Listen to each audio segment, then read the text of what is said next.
Okay, so the first anchor chart I'm going to show you is our terminating decimal to a fraction. So for our anchor chart, I did the steps as well as gave an example of how you could solve a problem following the steps. So the first step is to find the decimal place value. And we're talking about this last part of the decimal right here. So this reads 26 hundredths. So our decimal place value would be the hundredths right here.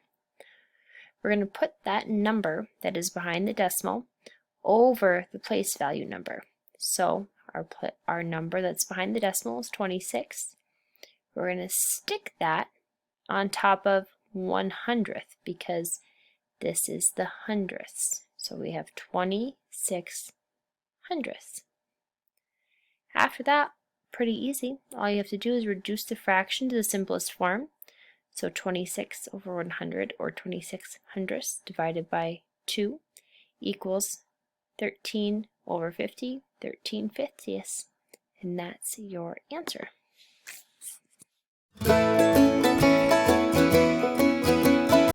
Alright, this anchor chart here is all about repeating decimals to a fraction. So we have the steps here again, what you need to do to solve, and then we have an example. So the first thing you need to do is you need to take your repeating decimal and make it into an equation using that decimal and variable. So our example here is we have 7/10 repeating. So we stick that number on the other side of it equals sign to x, and we get our equation. So now we're going to find that place value of that repeating number. So then after that, we multiply both sides by place value 10 of the repeating number. So what that means is if it's in the tenths place, you multiply it by 10.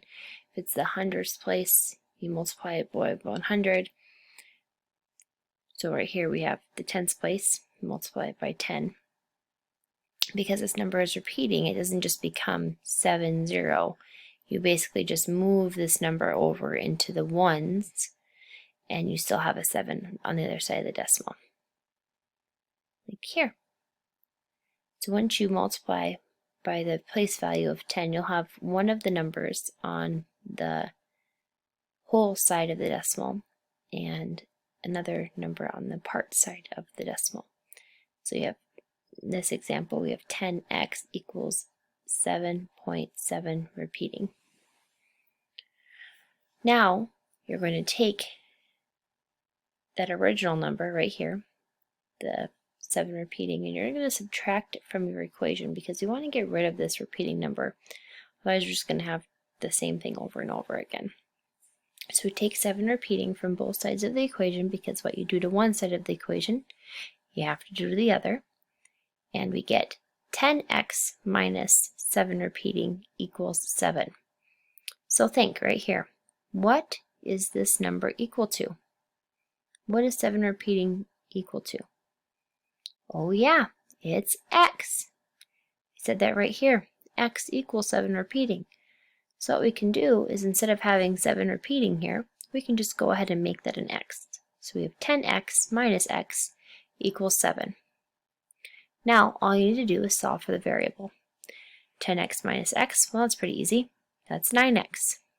Divide by 9 on both sides, and you have your answer. X equals 7/9.